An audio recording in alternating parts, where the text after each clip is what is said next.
안녕하십니까. 반갑습니다. 어제 밤에 혹시 이불들 덮고 주무셨어요? 반갑죠, 이불 덮는 게. 아, 정말 긴 여름이었고 정말 긴 무더위였네요. 워낙에 오래 그러다 보니까 주위에 좀 이렇게 몸이 안 좋다는 분들이 들려서 다들 정말 잘 관리를 하셔야 되겠다는 생각이 들었고요. 이제 날씨가 좀 도와주나 싶으니까 이제 마음 먹으셨던 일들, 특히 수행에 대해서, 기도에 대해서 좀 계획이 있으셨다 하면 이제 날씨도 도와줄 때니까 잘 해보시기 바랍니다. 근데 뭐 어떻게 보면 정말 뭐 인간이 이런 어떤 환경을 조성을 하고 해서 이제 결국은 이런 또 하나의 인과과인데 그거는 정말 틀림없죠. 제가 2018년도에 이제 2019년도에 제가 그 100일 기도를 한번 갔었는데 혼자서 이제 숭산 스님께서 워낙에 그 세계 각지에 선원을 세우셨잖아요. 그래서 이제 지금 저기 또 폴란드라는 나라에 유럽에서는 스님께서 처음 거기 가서 이제 공산권이었죠. 그때가 80년대였으니까 거기서 또 선불교를 포교하시는 그런 깊은 인연이 있는 나라고, 지금도 아주 유럽에서는 가장 활발하게 그 선원들이 운영되고 하는 그런 나라인데, 거기에 이제 그 큰 스님께서 60대인가 그때 이제 이렇게 제자들이 거기서 이제 산을 하나 봐놓고 나중에 장래에 거기서 선원을 지었으면 좋겠다 해서 이제 스님께서 이렇게 자리가 괜찮다 해가지고 이제 그런 산이 하나 있어요. 폴란드하고 체코의 그런 그 경계에 가까이 있는 그런 아주 산이 굉장히 아름다운 산인데, 여름에 제가 이제 거기 가서 100일 기도를 한번 했는데 날씨가 거기는 여름이라도 뭐 그렇게 무덥지는 않습니다. 원래 그 유럽이라서. 근데 한 번은 이제 제가 고전에도 이제 한번 도끼도 이런 걸 해봤지만 우리 불자님들 중에도 이제 마음 먹고 그렇게 해보신 분들이 계실 거예요. 근데 저는 이제 뭐 여러 가지 힘들 수 있지만 먹는 거야 뭐 제가 가장 그 필요한 것만 그렇게 또 100일 기도로 갈 때는 되게 발심이 되잖아요. 그러니까 숭산 스님은 솔가루만 드시고 100일 기도를 하셨다는데 내가 그렇게 또 풍족하게 할 수는 없지, 이런 마음으로 정말 그 최소한의 것만 제가 챙겨갖고 이제 거기서 했는데, 그 아무도 없으니까 산에 그리고 먹는 것도 굉장히 소식을 하니까 정신이 굉장히 맑아져요. 근데 제가 이제 시간표를 딱 이렇게 촘촘하게 짜놓고, 왜냐면은 그 전에도 해봤는데 어려운 게 뭐였냐면, 물론 그때는 이제 더 나이가 젊어서 뭐 그랬겠지만 그 쉬는 시간을 내가 가지면은 그렇게 마음을 얻다 둘 수가 없는 거예요. 차라리 뭘 할 때는 별로 그런 생각이 안 들고, 우리 지금 불자님들 그렇죠. 뭐 일하실 때나 뭘 하실 때, 뭐 기도도 뭐 기도를 하시거나 참선도 앉아서 망상을 피운다고 해도 그래도 대중하고 같이 앉아 있으면 뭐 졸립다는 생각, 망상이라는 생각 이런데, 이제 뭘 안 하는 쉬는 시간에 막 그 떠오르는 망상들은 참 어떻게 하기가 힘들어요. 특히 이제 혼자서 있다 보니까 산속에 외로운 생각이 그렇게 힘들어요. 그래가지고 그런 생각이 나서 시간을 아주 촘촘하게 짜가지고 가능하면 쉬는 시간을 잘랐죠. 그때 생각들이 나서. 여간 그렇게 나름대로 이제 노력을 해보고 하고 있는데 하루는 그 거기가 굉장히 이제 뭐 지금 지어진 거에 없었어요. 그때는 지금은 조금 저기 하셨다 그러더라고. 근데 그때 뭐 지어진 게 없어가지고 그 옛날에 거기가 마국간이었는데 거기가 이제 땅이 좀 판판하니까 우리 폴란드 스님 두 분이 거기다가 이렇게 이제 그 나무로 얼기설기 오두막처럼 해놓고 그 안에다가 왜 요즘에 여러분들 캠핑카 있잖아요. 캠핑카 중고 작은 거 그거 하나 딱 넣어놨어요. 그러면은 그냥 거기서 먹고 자고 하기에는 조금 이제 수월하니까. 그러니까 공간도 되게 작죠. 그리고 이제 그 나무를 이렇게 얼기설기 오두막처럼 해놨으니까 그 뒤쪽에다가 이제 음식 조그맣게 음식 창고, 그리고 이제 무슨 뭐 삽이나 뭐 꽹이 뭐 이런 도구 창고, 이렇게 해놓고 이제 거기서 하는데 배기를 한 얼마 지났는데 그 이제 그 침상 조그맣게 거기서 자고 좌선도 하고 절도 하고 이제 요만한 한 폭이 한 1.5m, 길이는 한 2m, 그게 전부예요. 좌선을 하고 있는데 뭐가 막 그냥 그 음식 그 다 막 이제 닫아놨거든요. 제가 그 식량을 이런 그 단지에다가 넣어놓고 꽉꽉 잠궈놨어요. 혹시라도 이제 거기는 야생들이 있으니까 유럽은 막 쥐도 이렇게 커요. 쥐라고 안 그래요. 영어로 이거 쥐라고 안 그래요. 워낙 커가지고 마우스라고 안 그래요. 그 있어요 그게.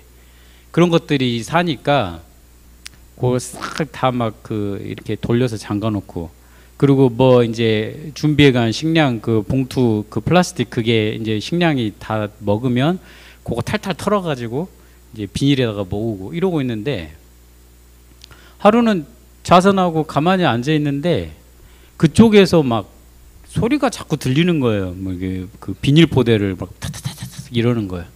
그게 이제 속으로 아이고 이거 쥐가 근데 먹을 수가 없거든요. 내가 워낙에 그냥 단단하게 다 잠가놓고 제가 지금 쓰레기통을 뒤지나 보다. 그 쓰레기 내가 버린 그 비닐 그 생각을 하면서 앉아 있었어요. 근데 5분 지나고 10분 지나고 막 한 15분이 지났는데도 계속 막 타타타타 이러는 거예요. 그래서 일어나서 나가볼까. 근데 그래도 자존심이 있지. 아직 정해놓은 시간이 안 됐는데 그것 때문에 또 내가 좌정이라고 앉아있다고 또 나간다는 게 자존심의 허락을 또 혼자 있는데도 허락이 안 돼가지고 누구 보는 사람도 없는데 그냥 가만히 앉아있었어요. 그러고 한 15분 20분이 지났는데도 막 계속 소리가 갈수록 얘가 나를 일부러 골리는 건가? 정진을 하니까 이게 마가 생긴 건가? 이런 생각이 들 정도로 심해지는 거예요. 소리가 막 파다다다다다 비닐 소리니까 막 소리가 시끄러워. 근데 한 20분? 그리고 잊어버렸어요. 앉아있다 보면 막 또 망상이 떠오르니까 그러다 보면 또 잊어버리고 예. 그리고 이제 잊어버렸어요. 잊어버리고 그리고 이제 딱 정해놓은 시간이 돼가지고 그 생각이 났죠. 조용하네. 조용하더라고요. 그래서 뭐 뒤지다가 안 되니까 갔나 보다. 이렇게 생각하고 이제 계속 정진을 했어요. 그리고 한 며칠 후가 됐는데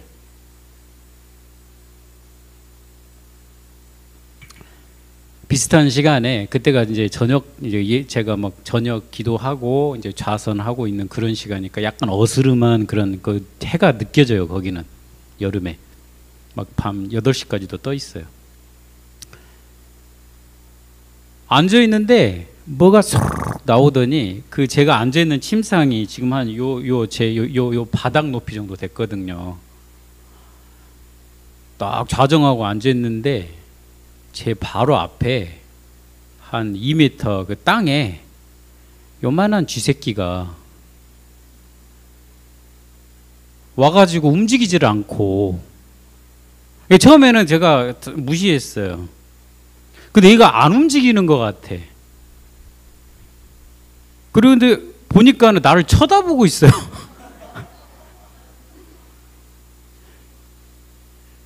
그 그 혹시 불자님들 쥐 눈 본 적 있어요? 굉장히 강렬해요. 그 박쥐 눈 보셨어요?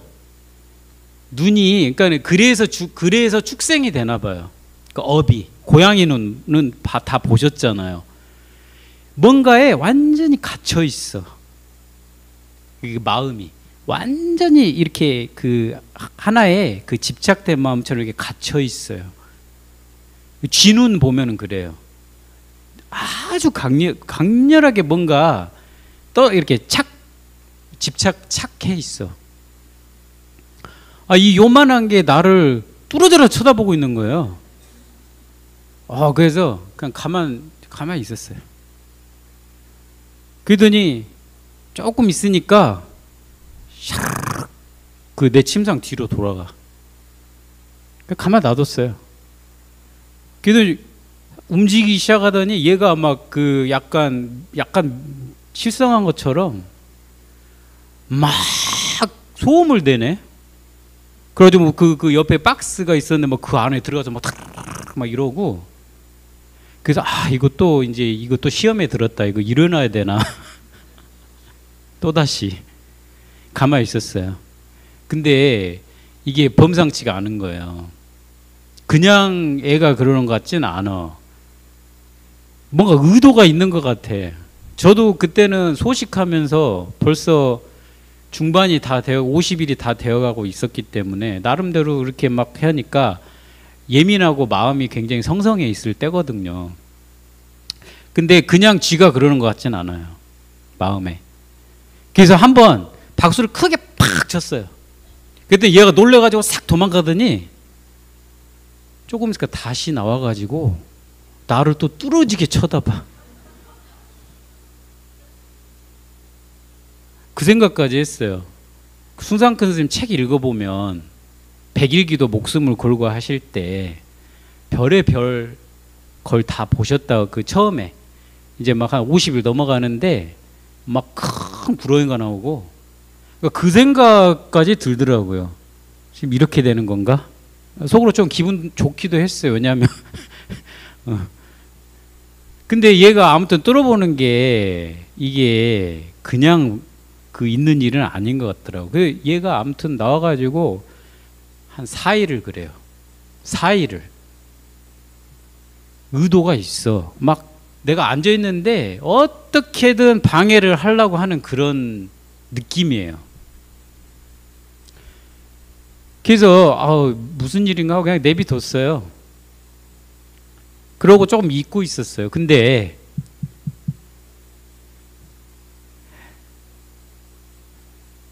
언제부턴가 무슨 악취가 나기 시작하는 거예요. 그 저는 음식을 너무 그 필요한 거 마른 것만 가졌기 때문에 이런 냄새가 날 수가 없거든요. 이런 냄새가 날 수가 없어. 그래서 너무 좀 의아했어요. 그리고 한 이틀을 그냥 내비뒀는데 이거 악취가 점점 심해져. 그래서 근데 꼭 그 창고 쪽을 갈 때 더 이게 냄새가 나는 거야. 그 아무리 봐도 뭐가 없는데.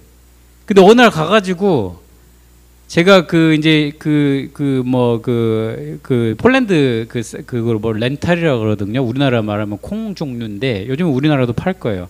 그거가 제일 구하기 쉽고 싸고 영양이 있으니까 우리 폴란드 스님들이 그거를 이제 마련을 해줬거든요. 식량으로. 근데 그게 이게 비닐 팩에 하나씩 팩이 돼 있어요. 한 뭐 500g씩. 그러니까 그거 떨어지면은 그거를 이제 그 요만한 비닐봉지에 넣어가지고 이렇게 묶었거든요. 근데 그걸 가만히 보니까 그게 약간 이렇게 풀어져 있어. 그래서 그 냄새가 거기서 나는 것 같아. 걔가 하루는 그거를 가지고 이렇게 풀어가지고 탈탈탈 저쪽 밖에 나가서 떨었거든요. 쥐꼬리 요만한 거 있죠. 이게 퉁퉁 손가락만한 거. 제가 아까 유럽 쥐 크다 그랬잖아요. 영어로는 그 쥐하고 이름이 달라요. 렛 해가지고 굉장히 큰 과에 속해요. 쥐꼬리가 요만해가지고 이 손가락만한 두꺼운 거하고 쥐꼬리하고 몸 가죽만 툭 떨어지는 거야. 그러니까 다 썩었어. 이미 다 썩었고 이 쥐꼬리하고 이게 가죽은 빨리 안 썩으니까 털 달린 그 허물만 툭 하고 떨어지는, 거기서 그 악취가 막 진동을 했던 거예요. 그래서 제가 유추가 됐어요. 그 새끼쥐의 엄마. 새끼쥐 엄마인 거야. 그러니까 가끔 제가 좌선을 하고 있다가 뒤에서 그런 소리를 들었는데 아마 그 엄마 쥐가 이제 그 조금씩 내가 아무리 탈탈 털었어도 한두 알씩 아마 남았나 봐요. 그게 이제 냄새를 맡고 그 플라스틱 그 비닐 거기에 이제 그게 막 내가 걷다 버렸으니까 비닐을 그거를 이제 아마 주워 먹으려고 들어갔는데 못 나온 거지. 그 비닐봉지가 많으니까 막 그러니까는 그 제가 그 들었던 한 15분에서 20분 동안 막 들었다 그랬잖아요. 그게 이제 막 나오려고 발버둥을 친 것 같아요. 그러니까 그러다가 이제 힘이 빠져가지고 그냥 거기서 죽었나 봐.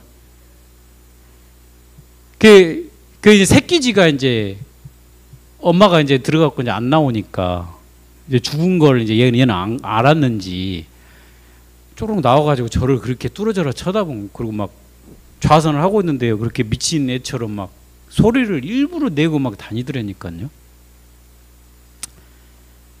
이런 게 이제 그냥 제가 뭐 아무 생활을 하거나 그럴 때 일어났으면 별로 눈여겨보지 않았을 수도 있죠.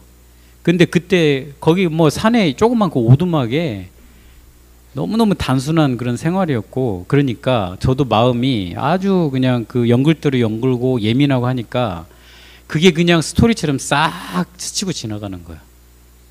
그래가지고 마음이 좀 안 좋더라고요. 특히 이제 제가 백일기도를 가서 그러는데 그 꼬리가 툭 떨어지는 순간 제가 정말 내가 그때 좀 더 맑았으면 한번 나가가지고 그 뭔 일인가 한번 살펴보는 건데 이런 생각이 솔직히 들었어요. 그리고 그 인과라는 게 그렇게 정확한 거예요. 그 새끼 쥐하며 그 죽은 어미 쥐하며 도 닦겠다고 그거 앉아가지고 그걸 못 살폈던 저하며 그 인과관계라는 거는 너무 정확해서 또 반대로 이런 얘기가 있어요. 제가 몇 년 전에 읽었던 얘기인데 그 인터넷 그 뉴스에서 봤어요. 영국에서 일어났던 일인데 어느 그 청년이 혼자 사는데 혼자 이제 이렇게 뭐 자취 비슷하게 하니까 이제 해먹고 사니까 슈퍼 가서 왜 여러분 브로콜리 있잖아요. 우리나라도 요즘 브로콜리 많이들 드시죠. 그 슈퍼 가서 이제 브로콜리 이제 한 덩어리를 사온 거예요. 근데 브로콜리가 이렇게 랩으로 이렇게 싸져 있잖아요. 보통 그 슈퍼마켓 가면. 그거를 이제 사와가지고 집에서 요리를 하려고 이제 랩 딱 뜯고 도마 위에 딱 놓고 칼로 딱 잘랐는데 거기에 그 파란 애벌레가 한 몇 마리가 붙어 있는 거예요. 그러니까 이 청년이 처음에는 조금 화가 났다가 이제 다시 그거를 딱 싸가지고 그 슈퍼에 다시 가서 이제 주인한테 보여줬어요. 여기서 지금 산 건데 이렇다. 그러니까 주인이 죄송하다고 막 이제 하면서 새 브로콜리를 줬어요. 그걸 가지고 와가지고 이제 요리를 하려고 이제 딱 까고 딱 잘랐는데 다시 애벌레가 7마리가 덕지덕지 붙어 있는 거예요. 근데 보통 사람 같으면은 아마 그 슈퍼 가서 정말 고래고래 싸웠거나, 뭐 다르게 나갈 수도 있는데 이 청년은 마음이 굉장히 고운 사람이에요. 그거를 보고 그랬다 그래. 이게 뭔가 인연이 있나 보다. 이 벌레들하고 나하고. 그래가지고 이제 밥을 주고 키우기로 생각을 했어요. 예전에 제가 그 무상사에서 알게 된 어떤 그 젊은 보살님이 어떻게 알게 돼가지고 이제 그 수행에 대해서 이제 가끔 그 뭐 묻고 싶다고 이메일을 알려줬더니 이메일을 인천에 사시는 분이었는데 이메일을 한 번씩 이렇게 보내주시는데 무슨 요즘에는 달팽이도 외환용으로 막 사가지고 키우시더라고요. 그래서 그거 주는 먹이 이런 거 또 따로 판대요. 여하간에 뭐 그런 거 보면 또 이상하지도 않더라고요. 그 청년이 그래서 그 애벌레를 키우기 시작한 거야. 물도 주고 매일 자식처럼. 예. 뭐 먹이가 어떤 건지는 모르지만 먹이 줄여가지고 그 신문에 인터넷 신문에 나온 그 사진이 뭐였냐면 애들의 애벌레가 이제 다 잘 자라가지고 나방이 된 거예요. 나방이 되는 순간 이게 다 연두색이더라고요. 그 나방이 7마리인데 그 사진을 이제 자기가 찍은 거야. 나방이 딱 깨자마자 아래서 떠나지를 않고 이 사람 주위를 계속 맴도는 7마리가. 굉장히 이게 연두색인데 굉장히 예쁘더라고요. 계속 주위를 도는 그거를 사진을 이제 올려놓은 거예요. 그러니까 동물도 아까 그 말씀드린 쥐나 이 나방조차도 그 인연, 인과 이걸로 맺어져서 현생을 그런 몸을 받고 관계를 맺는 거는. 제가 왜 이 얘기 이제 그 어제 제가 계룡에서 올라오는데 어제 고봉 큰 스님 달회였잖아요. 숭산 스님의 스승이신 고봉 큰 스님 어제 달회였거든요. 그래서 제가 어제 하루 일찍 올라왔어요. 그 달회도 참석하고 할 겸. 근데 어제 비가 얼마나 그 아래쪽에도 많이 왔는지 정말 그날 전날 저녁부터 장대비가 쉼없이 내리는데 새벽에 이제 계룡역으로 우리 스님 한 분이 태워다 줬어요. 계룡역. 저는 여기 올라오면 계룡역에서 이제 용상역으로 거의 전라선 호남선이니까 계룡역에 갔어요. 근데 기차들이 다 취소가 돼 버린 거예요. 비가 그 아래쪽에 너무 많이 와가지고 그쪽에서 지금 기차들이 출발을 못 한다는 거예요. 그래서 이거 달에 그래도 정말 한번 몇 년 만에 노스님의 노스님인데 참석하려고 이랬는데 이게 또 인연이 안 되는 건가 이런 생각이 들어가지고 막 이렇게 알아봤더니 대전역에서는 아직 그 고속 열차만 운행을 한다는 거예요. 다른 일반 열차는 다 취소가 되고. 그래서 계룡역에서 거기서 차로 한 대전역까지 가면은 보통 한 40분 좀 넘어요. 근데 전화 택시 얼른 불러가지고 가자고 그랬더니 그분이 스님 10,000원만 더 내면은 제가 고속도로로 가겠습니다. 왜냐면은 시내 같은 경우는 대전도 비가 많이 오고 그러면은 거기 자주 이렇게 막아버리는 그런 길들이 있어요. 시내 통과해서 가다 보면 유동천이라고 그 천도 있고 그래가지고 그래서 더 드릴 수 있으니까 빨리 가자고. 그래가지고 그냥 고속도로를 탔더니 한 35분 만에 와가지고 타고 왔는데 대전역에서는 이제 서울역에 내리거든요. 예, 그 경상도 쪽에서 기차들이 이제 대전역에서 와가지고 이제 지하철을 타고 오는데 여기 수유역까지 그 많이 내리는 역에서 저도 화계사 살면서 숱하게 다녔죠. 예, 4호선 타고 딱 그 자리가 나서 앉았어요. 근데 어때요? 지하철 요즘에 타면 뭐 저도 뭐 자주 뭐 그런 경우 있지만 지하철 타면은 이 자리에 한 20명 앉아 있으면 한 18명은 스마트폰 보고 계시잖아. 그죠? 그 자리가 나서 딱 앉았는데 어떤 젊은 여자인데 한 20대 뭐 중후반 될 것 같아요. 뭐 급하게 나가는데 핸드폰을 보면서 나가. 뭐 대부분 그렇죠. 근데 지갑이 툭 떨어진 거예요. 핑크색 지갑이 툭 떨어졌어요. 그 핸드폰 보니까 뭐 안 와. 막 쭉 문 앞으로 바로 나가. 내가 얼른 그거를 주워가지고 그때 이제 뒤돌아보는데 물론 이제 스마트폰에 얼마나 중요한 게 있었는지는 모르겠는데 근데 제 옆에 앉아 있었어요. 근데 제가 이렇게 보이니까 봤는데 뭐 이렇게 인터넷 쇼핑하고 있더라고. 그게 또 좋은 시간이긴 하죠. 쇼핑하기에 지하철에서 뭔가 하긴 하면은 또 시간 절약 되니까. 보지도 않아요. 주소 줬는데. 그러니까는 그게 순간 여기에 내 뇌리에. 그러니까는 아주 건성으로 나 보지도 않고 스마트폰 계속 보면서 이러면서 나가버리더라고. 그래서 야 이거 그 지금 홍수가 문제가 아니고 지금 인간의 정신이 문제예요. 그러니까 물론 지금도 세상에는 정말 마음 좋고 정신 제대로 바뀌고 하는 분들이 많죠. 좀 전에 그 애벌레 키워서 그 예쁜 나방 만든 그런 청년도 있고.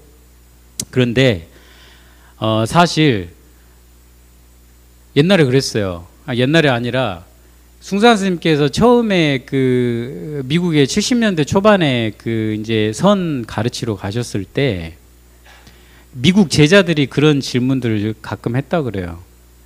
숭산 스님께. 이제 자들이 좋죠. 그때 70년대 초반 중반이 미국에서는 그 정신세계 수련 수행하는 거 아주 이렇게 열풍이 불 때요. 베트남 전쟁 전후로 해서 더 그랬거든. 히피 사상 이렇게 막 맞물려 가지고. 근데 스님께 제자들이 그랬다 그래요.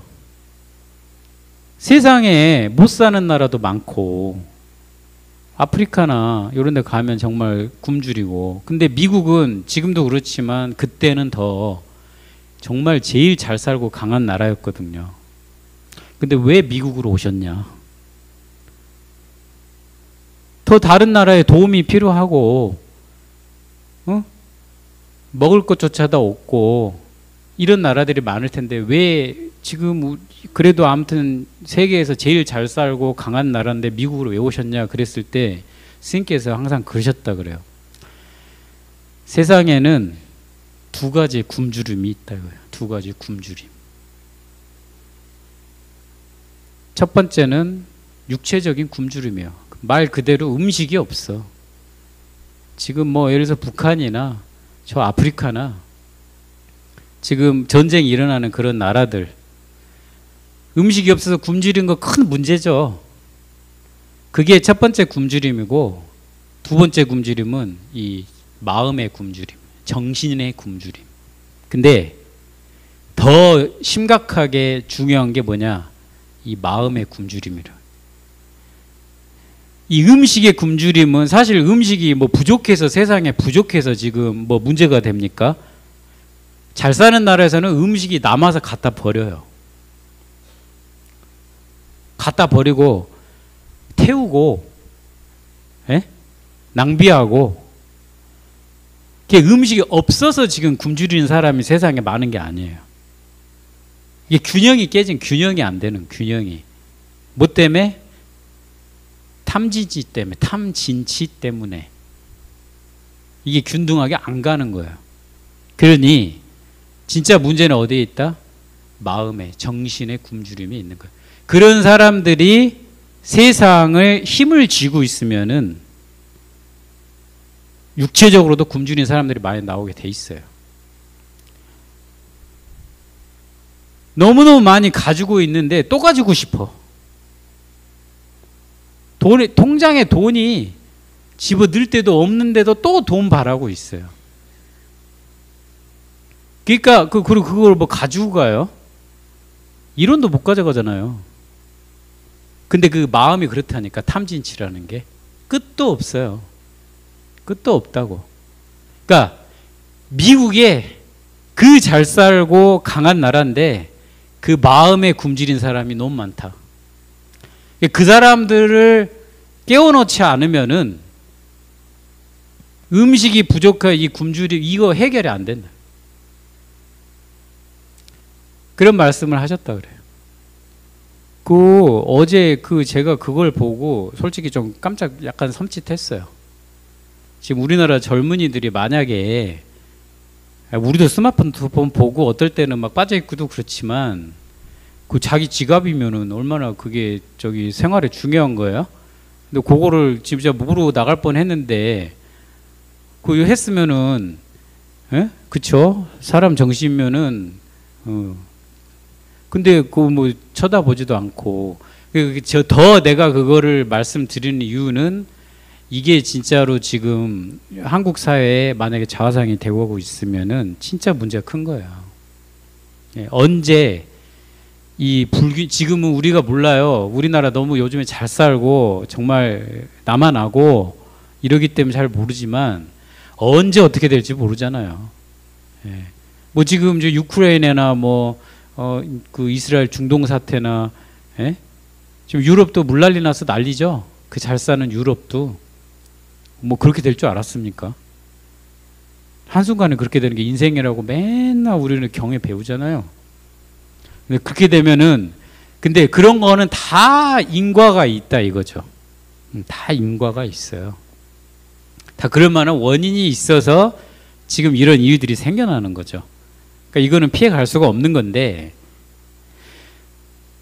부처님의 가르침이 이걸로 끝나면은 또 참 허무해요. 그러면 우리는 정해진 대로 운명론자인가? 운명 정해진 대로 그러면은 우리가 발버둥 쳐도 바꿀 수 없네. 그럼 뭐하러 그렇게 뭐 수행하고 뭐 원을 세우고 뭐 이러겠어요? 노력을 하고 그렇지 않다는 거죠. 바꿀 수 있다는 거죠. 바꿀 수 있다는 거예요. 그러니까 숭산 선생님 같은 분도 그런 사람들의 마음을 깨우려고 한평생을 그렇게 헌신을 하신 거고 우리 불자님들이나 그래도 좀 더 깨어있는 사람들이 노력을 해가지고 그 영향력이 퍼져야 돼요. 그 불교에도 그런 유명한 말이 있잖아요. 불락인과인가 불매인과인가 그죠? 예. 백장선사라는 유명한 분이 계셨을 때 그 법문만 하면은 저 뒤에 어떤 노인이 약간 법문을 듣고 계신단 말이에요. 그 법문 딱 끝나면은 말도 없이 사라져 버려. 나중에 한 번은 딱 법문이 끝났는데 그 노인이 백장선사께 오셔갖고 내가 사실은 사람이 아니고 가섭 당시에 이 산을 호령하는 그런 선지식이었는데 그 질문에 답을 한번 잘못한 그 과보로 여우의 몸을 받아가지고 500생 동안 지금 내 몸이 이 산 너머 저 동굴에 있다. 여우가 한 마리 있다 이거요. 선사님께서 깨우치신 분이니까 제게 올바른 답으로 한번 마음을 깨쳐주시면 내가 이 여우 몸을 벗어날 수 있다. 그 노인이 와서 그러는 거예요. 그때 당신이 답변을 잘못했던 게 어느 수행자가 물었다는 거예요. 깨달은 이도 인과에 떨어집니까? 인과에 걸립니까? 그랬더니 불락인과라고. 인과에 떨어지지 않는다. 그렇게 잘못 답변한 바람에 여우의 몸을 500생을 얻었대요. 믿거나 말거나 알아서들 하세요. 그랬더니 백장선사께 올바른 한마디를 주십시오. 그랬더니 백장선사가 불매인과라고. 매하지 않다 한자로. 불락인과라는 거는 인과에 떨어지지 않는다.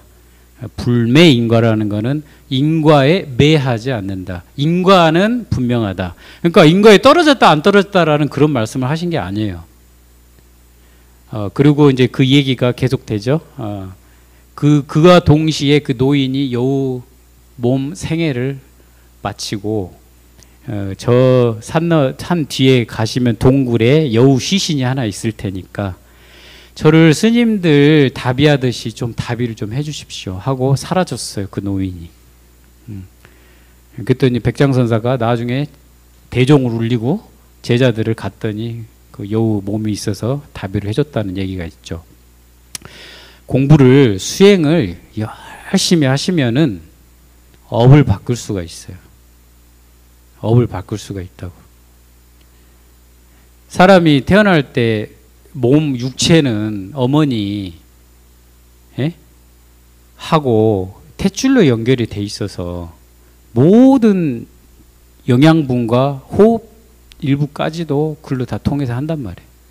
그 뭔 말이냐면은 나라는 거는 원래 없어요. 내 몸이라는 거는 다 우주에 연결이 돼가지고 나라는 개념을 가지고 지금 살아가는 거지.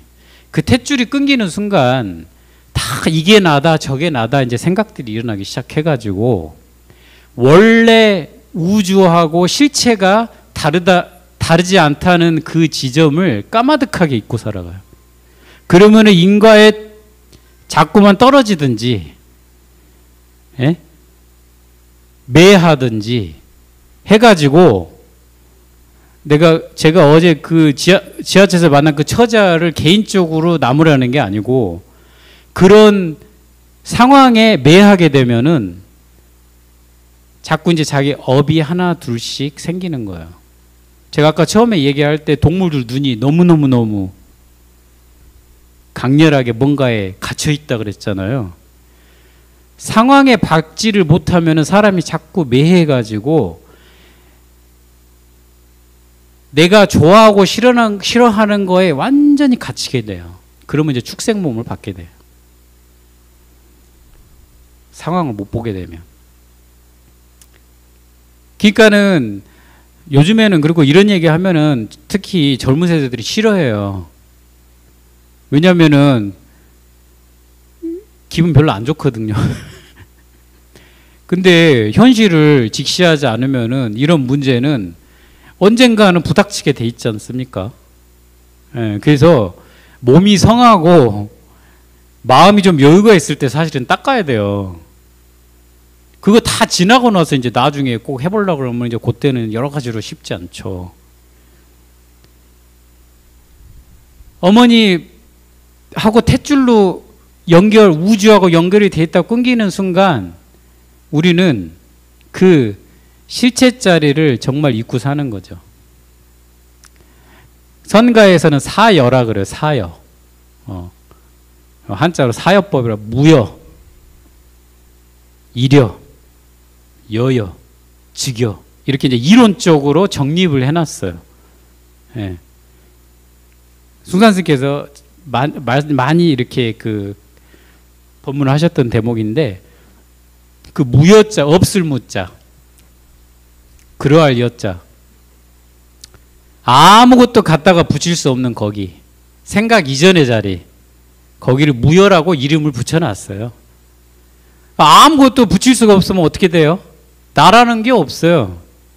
나가 없으면 어떻게 돼요? 나 아닌 게 없죠. 다 나지. 그게 탯줄로 연결이 되는 거예요. 우주가 나고 내가 우주예요. 그때만 해도 나라는 생각이 덕지덕지 없어서 바로바로 연결이 된다 이거예요. 상황에. 그런데 이제 좋고 싫어하고 요게 12연기법으로 따지면 그 무명이 태동을 해가지고, 무명 다음에 뭐예요? 행이죠. 그게 업이거든요. 나도 모르게 서양철학적으로 하면은 그 무의식, 나도 모르게 그 질긴 그 카르마, 그 마음의 습관이 튀어나오게 된다. 그러다 보면 이제 그 실체 자리를 잊어버려요. 근데 수행을 계속 잘 하시면 이제 무여, 다음에 뭐다? 이려. 하나 되는 마음을 얻어요. 한 일자, 이려되는. 기도를 하실 때 관세음보살을 정말 일심으로 하시거나 좌선을 하실 때 어떤 수행법이 됐든 간에, 화두가 됐든 간에, 뭐 호흡을 관하든 간에 그거 하나를 하나로 그대로 파고드는 일심이 되면은 그게 바로 이려자리예요. 그렇게만 돼도 이런저런데 안 흔들리죠. 근데 그 다음이 여여예요.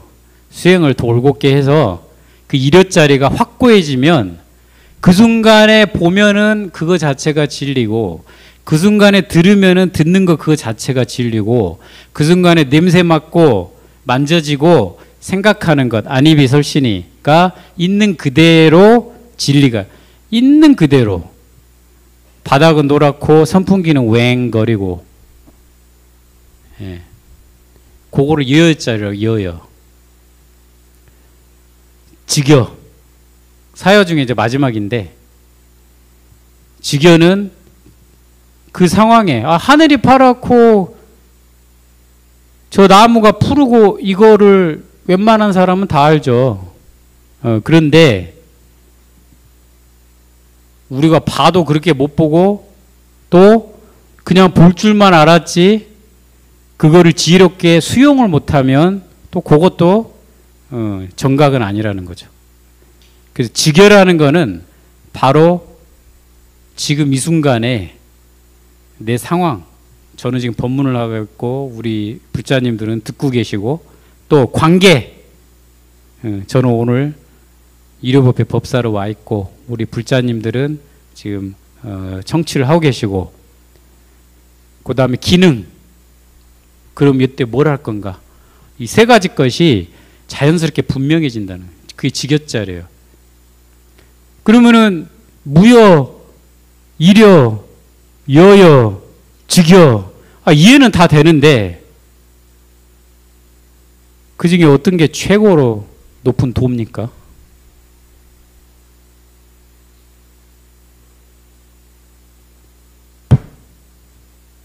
숭산스님이 이렇게 한 번씩 치셨죠. 근데 요건 제 거예요.